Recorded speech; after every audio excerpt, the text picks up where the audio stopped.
Hello everyone and welcome back to the channel, Gyro here, and today I'm bringing to you a little overview. It's hard to call these little videos reviews of a game called AutoChess War. Yes, AutoChess War. It is basically AutoChess in PvE, so you're not fighting other players, you're fighting a fairly entertaining and very easy to beat, let's call it computer or AI that's against you. So if you are into auto chess, auto battlers like I am, you certainly would probably see some value and maybe give it a try. So this is a quick overview of the game for you, of the gameplay, to give you an idea of what it is about. You basically start the game and you can start either in endless or in adventure mode. The game has some talents that you accumulate over your adventures, kind of as a hero. And it has a big selection of different characters, similar to what you can find in AutoChess, League of Legends, Teamfight Tactics, Dota Underlords, or anywhere else. As you're just seeing on the screen, mechanics, layout, all kind of things that you got used to by trying AutoChess as the main game of this channel, and hopefully one of your main games if you're interested in this kind of genre. It will all be very familiar.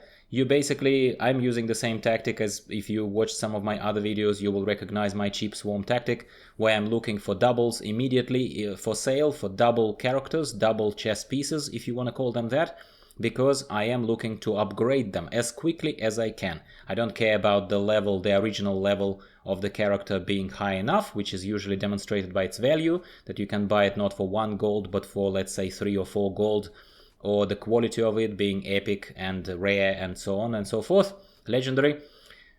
I don't care about levels, especially in this case. You can see that it's the very first time I'm playing this game. I don't know if it's coming through, but I'm just basically doing what AutoChess taught me, and that, by the way, running ahead of myself, has worked out very, very, very well. So this particular recording that I'm voicing over does not show you the full run, but this is basically just a fight after fight after fight, which is how this game sees your progression through that, so to speak, map or the path that you can choose. And you are just bolstering your ranks and building the team, leveling them up exactly as you would do in Dota Underlords, exactly as you would do in AutoChess. And the only big difference is the fact that there is a button on the right hand side that was literally just replaced by DPS window. Once this battle is over and those poor 2 1-star enemies get smashed, you will see that I get rewards. I select next battle, I select who I want to buy, and obviously I want to buy someone who I can upgrade as fast as possible, so I just did that. And you can refresh the chess pieces for sale. You can lock down the strip, same way as we do in AutoChess, in order to maybe retain a certain character, a certain entity that you want to then buy once you get more money from the next round. And then you can see Battle Now, this kind of hovering and hovering button on the right hand side of the screen. So you choose when you're ready. You choose when you're ready to continue. You press that button, the battle happens. You buy some things, you allocate some items. I have none at the moment. You can see that little bag icon between the chess icon in the bottom right corner of the screen, and cards writing there. You can see some of these Chinese English kind of write-ups here. Special event, you have a special event, meta special event, must defeat enemy to handling event. I love it. I love it. I'm not mocking it. I love it. I love Chinese English. I do. Write it down. I stand by this. It's because it's unique, it's authentic, it's ethnic, and I kind of like it. It entertains me. I'm not a native speaker of English language by birth, but I've been in English-speaking environment for many, many years.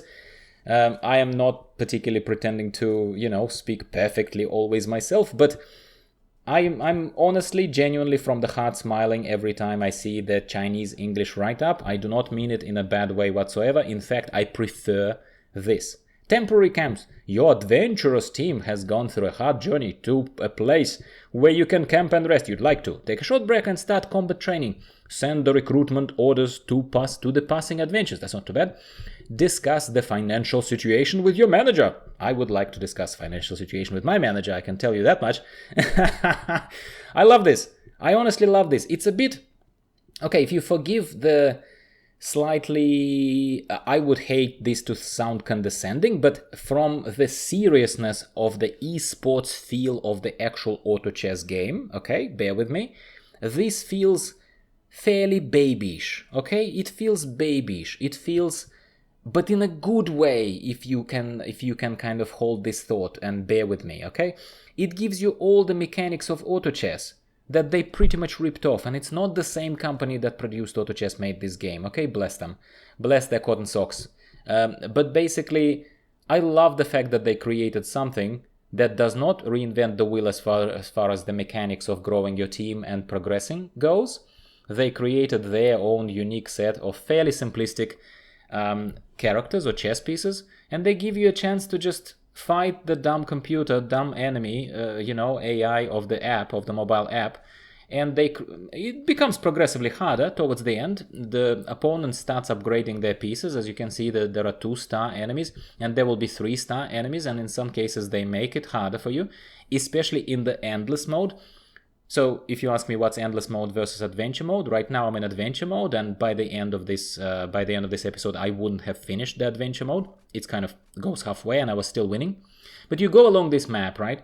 You click on the next map. You sort of have some forks in the road where you can select whether or not you go into an event and get some rewards, or you go into a loot round, or something like that. And you could buy items. You could meet a merchant, and you could that merchant sells you for extra gold. You can explicitly buy items, which doesn't happen in AutoChess, right? You only win those items and then you allocate them to pieces. Here you can buy them between the rounds, between the games.